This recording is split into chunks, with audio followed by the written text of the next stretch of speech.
All right, here we go, guys. The tip of the week this week is overcoming phone objections.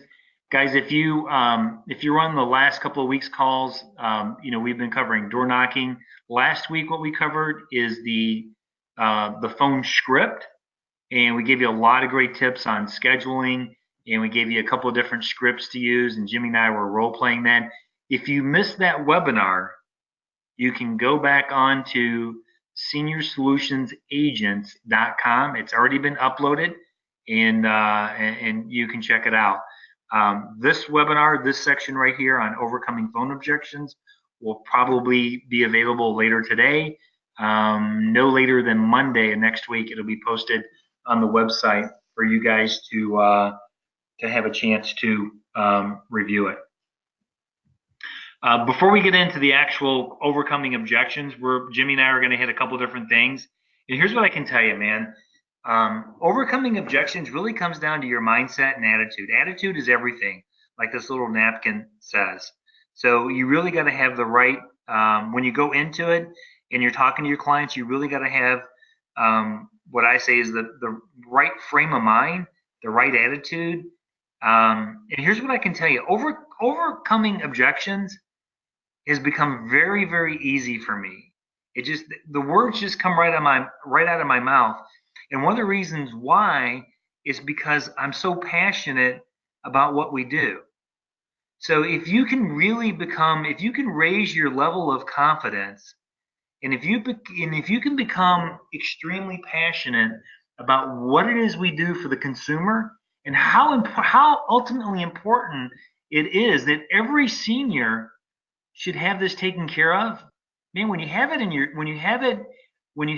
heart, and you have conviction that you're doing the right thing, then your whole on the phone, even through the phone, your whole energy level, you operate in a different system. You operate at a different energy level, and that energy level is transmitted right through those wires, right through the phone, or if you're using your cell phone, through the atmosphere, up into space or whatever, and is connecting to that client. The clients can pick up on your mindset and your attitude, and they can pick up on your confidence level based on your tonality and based on how you speak. Jimmy, is there anything that you want to add about before we move on about kind of like mindset or attitude when it comes to making phone calls? Well, I just like to say, and we said it last week, is that it is about confidence and you need to like slow down and kind of like take your time with it. Right. Um, if you talk too fast on the phone, then you're going to sound like a telemarketer, and that in itself is going to stir up a lot of objections or rejection, if you will. So don't sound salesy. Don't sound like a telemarketer. Just take your time with it. Just be, very kind of as a matter of factly. And when you do get objections, just keep the same kind of tone and confidence level. And again, it's not really so much about what you say, it's how you say it that will get you the appointment. Right. And you know what? You said something last week is like when you call these folks, you talk to them like you're calling your mom or your grandma. You know what I Right. mean? So it's Hmm. got to be that's the way you got and that's the way you have to sound. It has to be like a conversation. And that's what I do. When I'm looking at that piece of paper with that lead, and I'm not just looking at a lead, man. I'm looking at a family, or I'm looking at a person that I know in my heart of hearts that they need my help. And when I call them, man, I talk to them like I've known them for 10 years. I don't, so a lot has to do with your tonality. And if you're super nervous, if you're not confident, then chances are you are going to sound like a telemarketer. Jimmy's absolutely right. Now, we're doing all this great training, but it is absolutely pointless if you don't have leads. Leads are the key. You got to have people to call. I keep telling you guys time and time and time, you have to have more leads than you have time. Because if you're operating on a short amount of leads, then you're operating in scarcity. And when you're operating in scarcity, it changes your energy level. You have to have so many leads to call that you really don't even care if that that they don't book with you, because you can move on to the next one. You know, you can take that lead and you can go out and to door knock it.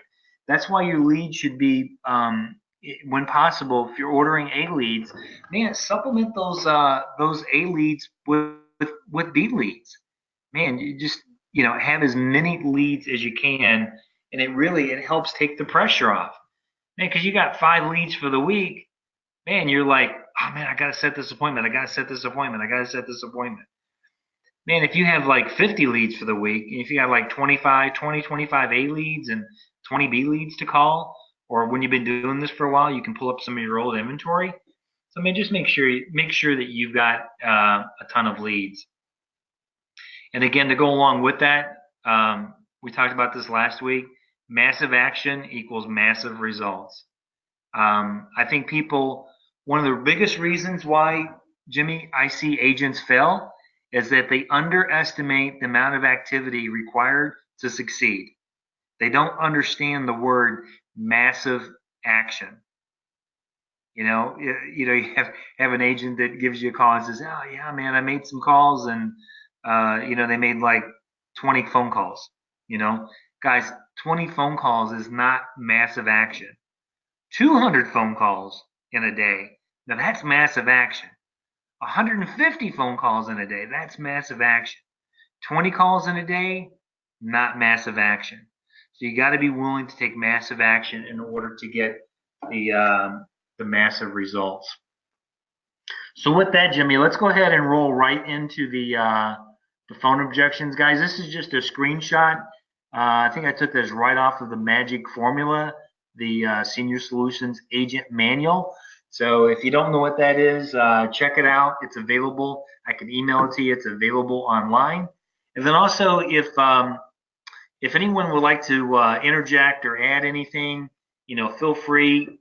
Just either raise your hand. I tell you what, better than raise your hand, do a question mark, or maybe send me a text, and we'll try to answer your question for you. Okay. But Jimmy, the first one we're going to handle is that, can you mail me something? Okay. Now, guys, remember, handling objections is more about your mindset and attitude. Remember, we always say it's not what you say, but it's how you say it. So, these scripts are just to give you some dialogue to have with the client, but ultimately, it's going to be how you say it. It's going to be about your tonality and how they do it. But Jimmy, what we'll do is, do you want me to? We can do this either way. Do you want me to role play? Do you want me to be the client, or you want to be the client and I'll be the agent? How do you want to work this? I'll be the client first. Okay, all right. We'll do the first one. We got 2 different versions of "Can you mail me something?" So Jimmy, go ahead and say, can you just mail me something? Can you just mail me something? Oh man, Jimmy, honestly, I wish I could. I'm telling you, that would make my job a whole lot easier. But I don't know if you remember the card that we sent you. It said that you may now qualify for a state-regulated program without a physical exam. Does that ring a bell, Jimmy? Yeah. Yeah. So what that actually means is that we're not going to send out a nurse to draw blood or make you pee in a cup. But you see, I'm a state licensed field underwriter, and it's my job to help get you qualified for the best program to meet your needs in your budget. Now, Jimmy, my company actually has me scheduled out there, the next 2 days. And then from there, guys, you just roll right into booking the appointment. So they object, you make a statement, and then you go right into you don't keep going, you go right back into booking the appointment. The second one, so Jimmy, say it again. Tell me that can we mail me something? Can you mail me something? Or maybe it's like a continuation. You could use the second one to kind of continue if they say, well, but Jimmy, honestly, like I said, man, I wish I could. That'd make my job a whole lot easier, but we actually have already mailed you everything that we can. This is why I'm actually calling you today, because of the HIPAA. which is the Federal Privacy Act. We want to keep all your information private. That's why we got to meet with everybody in person. This way we can make sure your information is kept private. And plus, Jimmy, everybody's situation is a little bit different. Now, Jimmy, my company has me scheduled to be in your area over the next 2 days. Generally speaking, which is better for you, the mornings or afternoons? So I'm going to go right into it. Yeah. Okay. So can you mail me something? So Jimmy, is there? We just have so there's so many different variations on how to handle this, guys. You don't have to do it verbatim or word for word, but these are just to give you some ideas on how to say it. Jimmy may have you may have a completely different version. Jimmy may have something that he says that's a little bit different. So again, it doesn't have to be exact. It's just the way you present it. Any other ways that you would handle? Can you just mail me something, Jimmy? No, Joe, I usually go with the first one, Yeah. and exactly like how you said it. If you guys are paying attention when you're talking to Joe on the phone and the way he says that, he doesn't sound like a salesperson. He sounds, legit, and he's giving them a very valid reason, and people just like, oh, okay, we'll do this, because he doesn't sound salesy, and he also doesn't sound like he's stumped either, like Right. And you know I'm not reading it for word too. I'm ad-libbing and I'm putting in the way I talk. You know what I mean? Right. So that's important with these objections. You learn them and you memorize them, and then once you memorize them, then you can just regurgitate them and you put in your own the way you do it, and then it doesn't sound scripted. It just sounds natural. Um, but those two.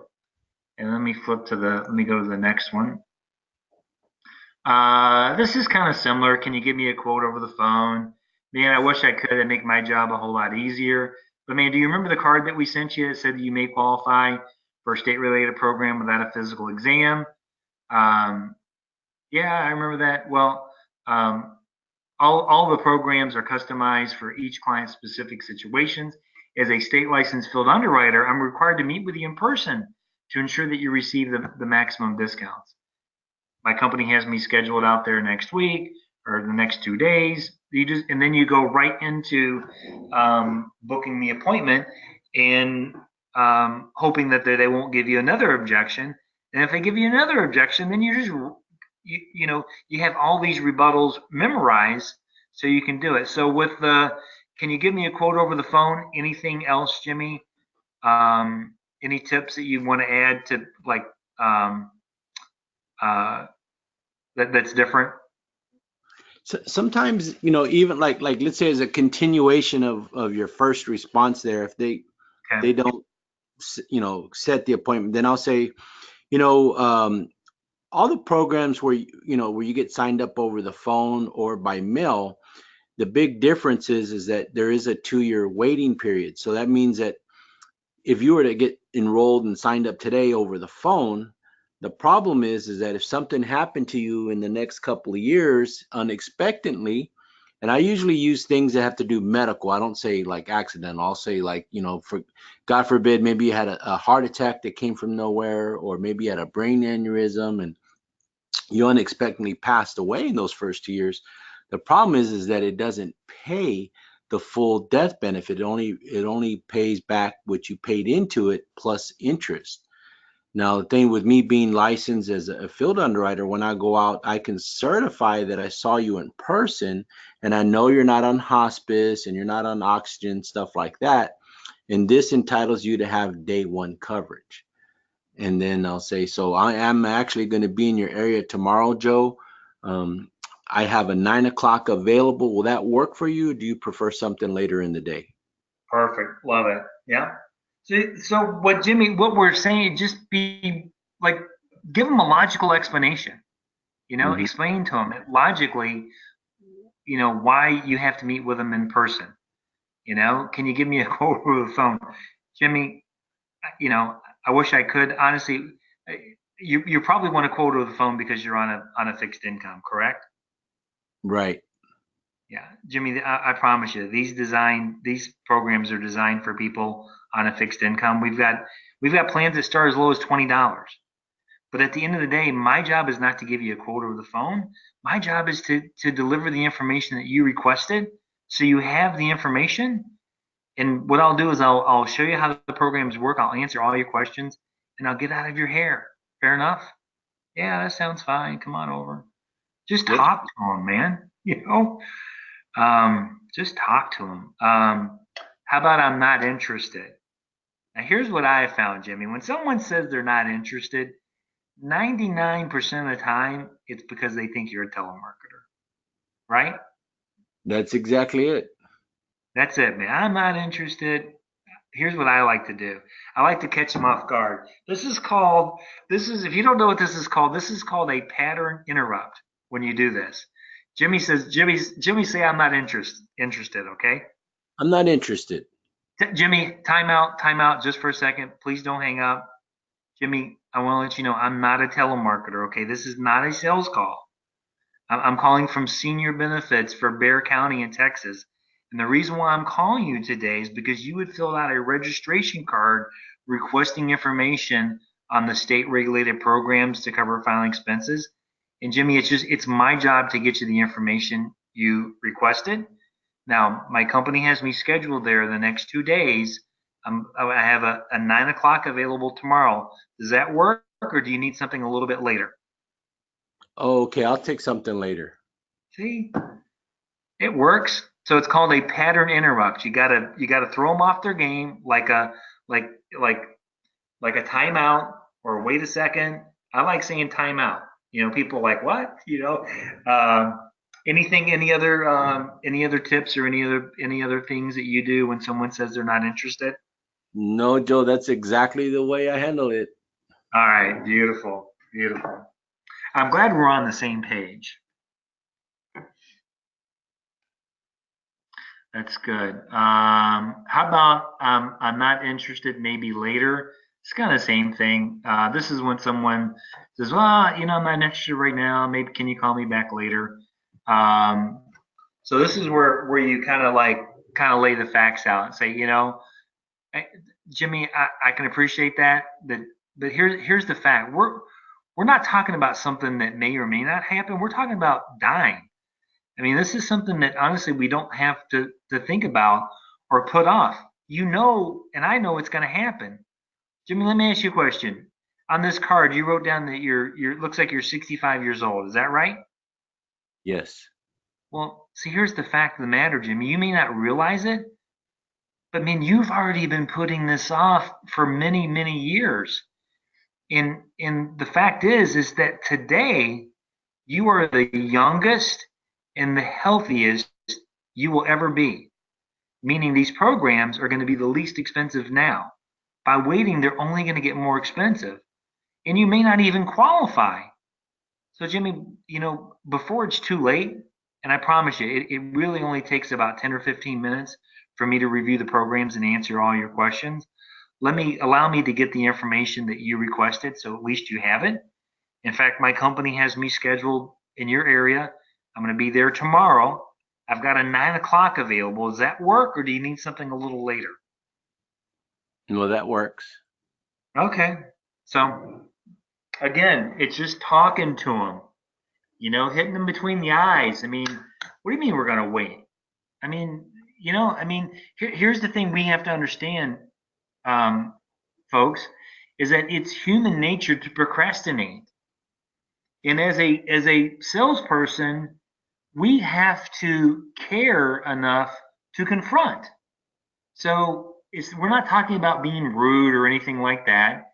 Is that I don't have a problem confronting a client when I know that I'm doing the right thing.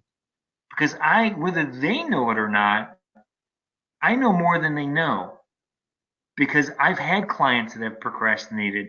I've had clients that have died without coverage, but they have my folder, the beautiful senior solutions folder, and I get a call from a family member saying, "Hey, I think you're my dad's agent.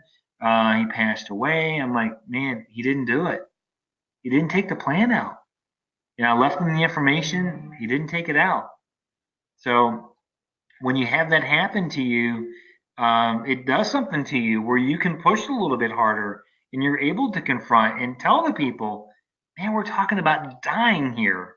It's not like one if you die, you're gonna die. We don't know when it's gonna be. So that's a little tip on that. And you can use that. You can use this one in the home too. This is a great rebuttal when someone says, maybe I'll do it a little bit later. Like, come on. You look them in the eye and say, dude, are you kidding me? You're 65. You're 72 years old. What are we talking about here? You know, you're no spring chicken. You're in the checkout lane. You're on the back nine. Whatever analogy you want to use. Um, okay, can you call me back? Dude, Jimmy, I got to be honest with you. When I was a rookie agent, this used to stump me all the time. Can you call me back? I call a client and they say, "Oh yeah, this sounds really interested. Or this sounds interesting. I'm interested, but can you call me back in 5 minutes?" That was 9 years ago, Jimmy. They're still not answering their phone. What happened? Guys, this is a smokescreen, man. Don't let people don't let people throw you off the game when they say, "Oh yeah, Jimmy, yeah, I remember sending that card in, but I'm real busy, man. Can you call me back in 5 minutes?" Nah, dude, they'll never answer their phone. So there's a lot of different variations of this, right, Jimmy? Yep. Can you call me back? I'm driving. Can you call I'm me at back? work. I'm at work. I'm I'm cooking. eating. I'm I'm eating. busy.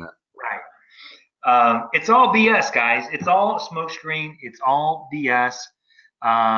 So the way I handle it is I tell them I can't call them back. So when they say, "Man, can you call me back?"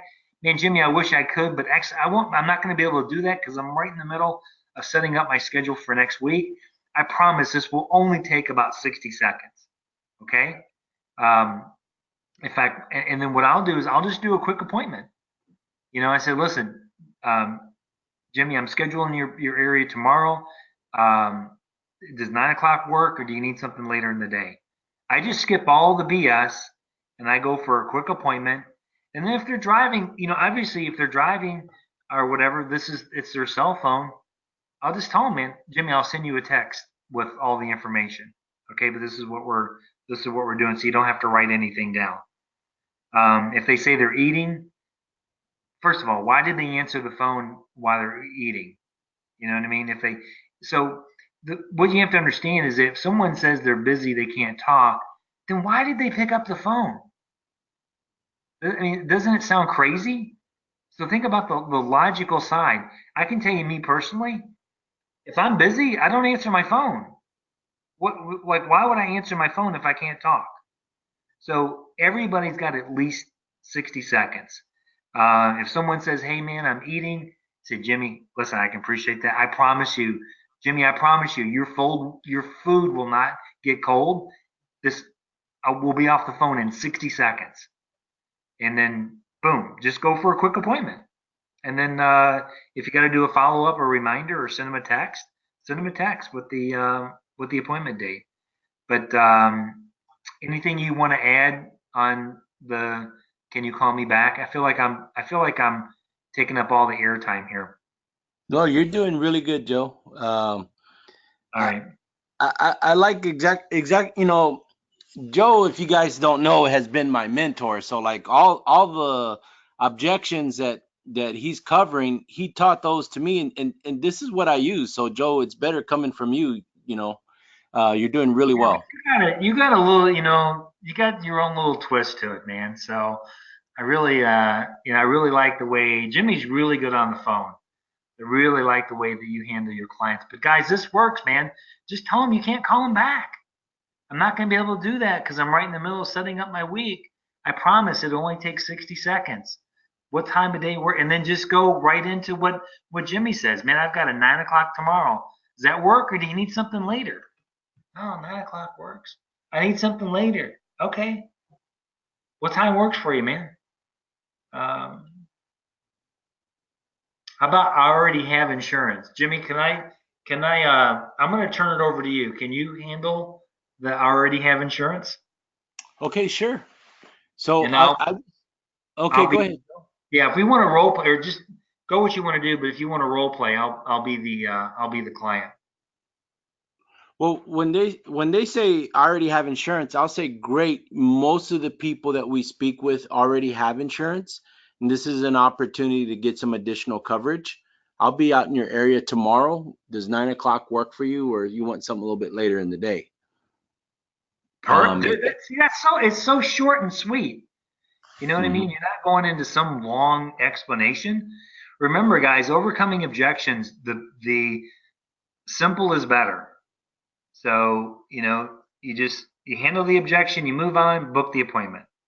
Um, what else do you say if they think, well, I think I'm Jimmy, I know I sent the card in, here's the other thing too. Remember, guys, they say they already have insurance, especially if you're working off of A leads. Say, well, chances are they had the coverage when they sent the card in. So, Mhm. like, what is it? So, I mean, I don't understand, like, so what does that mean? Who cares if you already have insurance? They mailed the card in with that coverage in place. So again, it's really just kind of a smokescreen. Yeah. And congratulate them that they have insurance. That's awesome. You have insurance. When they tell me that, like if the first part doesn't work, then I'll ask them. I'll say, how long have you had that insurance? They're usually going to say I had it a long time, Hmm. and I'll say great. I've been doing this for a while, Joe, and a lot of people that tell me that they already have insurance and they've had it a while, they tell me that they filled out that card and send it in either because they had questions about their existing coverage or maybe they weren't sure about, when it expires or when the rate goes up. Sometimes they're looking for a better price or some additional coverage. Can you tell me why did you fill out the card and mail it in? Yeah, I just wanted to see I wanted to see what was new, what was available, what it was all Was new? about. Great, great. Well, I'll be in your area tomorrow. Does 9 o'clock work for you, or do you want something later in the day? 9 o'clock works. 9 o'clock. Okay. Great. And then these two other ones you can use, guys. The first one, you know, uh, and I always like calling clients by their name. Jimmy, that's great. You already have insurance. That tells me you must really love your family. In fact, most of the people that enroll the program already have life insurance. It's my job to get you the information you requested and review any life coverages you may have now, answer all your questions. Jimmy, do me a favor. Be sure to have all your policies out so we can review them and to make sure that they don't have any weaknesses. That's one. And then the second one at the bottom is again, we're congratulating them. Hey, Jimmy, that's great. That'll actually make my job a whole lot easier and faster. And Jimmy, it's my job not only to provide you with the information you requested, but also I want to give you a free, thorough policy review of any coverages you may have to ensure your policies don't have any weaknesses. I promise it only takes 10 or 15 minutes. So if you could do me a favor, so I don't take up too much of your time, make sure you have your policies out. Now, Jimmy, I have tomorrow I have a 9 o'clock, or do you prefer something later in the day? Yeah, I'll take 9 o'clock. Man, you say Perfect. it too good, Joe. So, guys, it's just, you know what I mean? Memorize these things, man. I mean, these are really the major objections. The last one that we're going to cover, actually, you know what? We got more, man. I thought we were towards the end. We have two more objections we're going to cover. Here's a couple different variations. Um, let's say you're talking, you call, you're doing your pitch. The client knows it's insurance. Okay, they're like, yeah, I remember filling the card out, Jimmy. I tell you what, man, I just can't afford anything right now. You know, um, maybe I'll do it later. Can you call me back? You want to handle that one? Then I'll handle it. Okay. So if they say they can't afford it right now, Yeah. usually I'll say that's quite all right, Joe. I'm not trying to sell you something that you can't afford or you don't need. As a matter of fact, my job is simply to get you the information that you requested. And so I will be out in your area tomorrow. I'll be there. I can be there as early as 9 o'clock, or do you prefer something a little bit later in the day? Later in the day, please. Okay, so you want something late afternoon, like 3 o'clock, or do you want something more like a one? Now, if you could do it at 3, that works for me. Okay, I'll see you at 3. All right, awesome. Here's another one. So, Jimmy, tell me you can't afford anything right now. Joe, I can't afford anything right now. Jimmy, I know that. That here, let's face it. At the end of the day, Jimmy, if you had tons of money to cover your final expenses, you never would have sent that card in, right? That's right. So, Jimmy, my job is just to get you the information that you requested. Not going to try to sell you something that you don't need or can't afford. My job is simply get you the information, answer all your questions, and I promise I'll get out of your hair. Now, my company has me scheduled there in your area tomorrow. I got a 9 o'clock, or do you need something later in the day? Yeah, I'll take 9 o'clock. Okay, all right. So there you go, guys. And then the bottom one is, hey, Jimmy, I can appreciate that. The, in fact, the information doesn't cost you a penny. It's my job to educate you on how the programs work, answer all your questions, and I'll get out of your hair. I promise I'm not I'm not going to try to sell you something you don't need or can't afford. Awesome. Set the appointment, guys. So that's I can't afford anything right now. So agree with them. That's the best thing you can do to disarm someone when they say, I can't afford anything. Jimmy, I know you can't afford anything. That's why I'm calling you. That's why you sent the card in. You Hmm. know, I don't care if you can. I mean, I know you're on a fixed income. My job is to provide you the information you requested. That's it. So always go back to that, man. Um, Now we're down to this is the last objection we've got, and then we can open it up to questions. I don't remember filling anything out. Okay. Uh, Jimmy, you want to give me a rebuttal for that, and then I'll do yours, or then I'll just read the one that's on the card here. Can I give you two ways I handle it? Yeah, absolutely. I want is whatever. Yeah, yeah, absolutely. Please do. So the first thing I do is I'll just say, Joe, let me just read this card to you. It says that you may now apply for the new state regulated life insurance program to pay final expenses. And it says that even if you've been turned down before, regardless of your medical condition, this is for Texas residents between the ages of 50 and 85. Does that sound familiar? Now that you've read it, yeah, it does sound familiar. So that's the first thing I do. Now, let's say he doesn't really say that it sounds familiar. I'll say, now, this card is Yeah, filled I'll out say by, I don't remember. No, I don't remember filling anything out, Jimmy. well, Joe, this card is filled out by hand, and it has here your date of birth is, June 5th, 68. And it also shows here that your address is, 1015 North Walnut. Does that sound correct? Yeah, yeah, all that information's correct. How'd you get that? Now, well, we actually mailed the card to you, and then, as I said, somebody filled out the card and mailed it back. So maybe, if you don't remember it, maybe it was perhaps your spouse or somebody else in the No, house that might have filled out. I'm not married. It was must have been my daughter. Must have been your daughter. Okay, okay.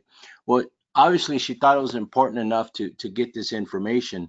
Now, Yeah. Joe, I'm going to be out in your area tomorrow. Now, one thing I want you to understand is that it's my job to provide the information that you or perhaps your daughter requested. What time would y'all both be home where I can do that? Oh, for both of us. In the evening, she works, so after 5 o'clock. After 5? Okay. Well, I have a 6 or a 7. What works better for you? Oh, 6 o'clock is good. 6 o'clock. Okay, Joe. Well, then I'll see you tomorrow at 6. All right, man, that sounds good, guys. That's perfect way to handle it. The other one that's here, and the good thing, this is all recorded, so I mean, you can go back to the website here.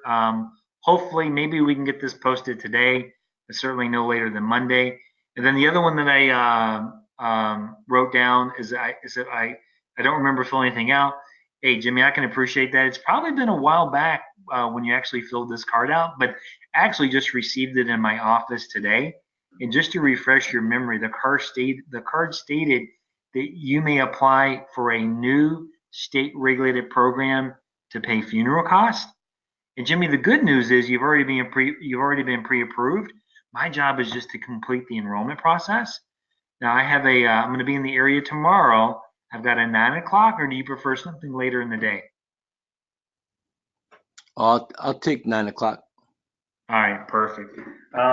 We've got a few minutes. Let's see if we have any questions. Also, guys, um, if you go onto the Senior Solutions website, it's seniorsolutionsagents.com. There is another conference call that's recorded. You got to go under recorded calls. I was actually listening to that over the last few days to kind of refresh my memory on a few things to kind of up my game a little bit. It was a really good call. It was about 4 years ago, and it's under recorded calls, and it's I think it's the last one in the row, and it says phone objections or handling phone objections, but it's a 28-minute conference call. It's if you want to get better on the phone, it's well worth the listen. Let's see here. Let me see if James has a question. Hyman. He's self-muted, so I'm not sure. Anybody else have any questions or any comments, or do you get an objection that you'd like for myself or Jimmy to handle? Let's just give it a minute, see if we get any questions here. Jimmy, I think we're good, man. Anything else you want to add before we let everybody go? Yeah, on that last objection there where they don't remember filling out the card, if they get, Yep. sometimes people like that get real kind of rude or mean, and or very, what's the word I'm looking for? They're absolute that it wasn't them, and you don't want to argue with those folks. The way I handle that, I'll just say, sir, it's kind of alarming. The thing is that we mailed this to your house and it was filled out by hand and mailed back, and it has your personal information on there. I tell you what, I'm going to be out in your area tomorrow visiting some other folks, and I can drop by and show you the card. And I think that would be good for you to know who filled it out, maybe recognize the handwriting, because if it wasn't you, I think it's really important. So would you be there sometime during the day or in the evening, the morning? I'll just pop by between appointments to just show you the card. And a lot of times they'll say, yeah, I want to see that card. And Yeah. they'll tell you, I'll be here in the morning or I'll be here in the afternoon. And then, I just kind of fit them in. Dude, I do. I totally forgot that, man. That's beautiful. Show the card. And we have somebody with a question or their hand up. Michelle, if you have a question, I'm gonna unmute you. So if you have a question, you're unmuted. Can you hear me? Hey, Michelle, how you doing? Hi, good. How are you? So I was about to go out and just hit 20, 30, 40 leads and just do it that way because I felt like it would be better to show them where they see their signature. Yeah, you're talking about taking the leads out and door knock them, right? I am, because I had been working telemarketing leads earlier, and those are really hard because they just tell me that I was trying to get off the phone with the telemarketer. They just wouldn't let me off the phone. Right. Yeah. And Especially if they're old. If they're old telemarketing leads, those are tough. You definitely got to work those when they're fresh. But did you did you want to ask a question like about if you should maybe call the leads first? well, yes, Okay. because I was thinking about just going ahead and getting on the road and just door knocking with I printed all of them and show them that they filled the card out. Yeah. Don't um don't get away from your game plan. Okay. If you're ready to, like, you got everything ready to go, yeah, don't, Okay. yeah, door knocking at the end of the day, and I'll say it, Jimmy will say it. If we only have one way to prospect, it would be door knocking.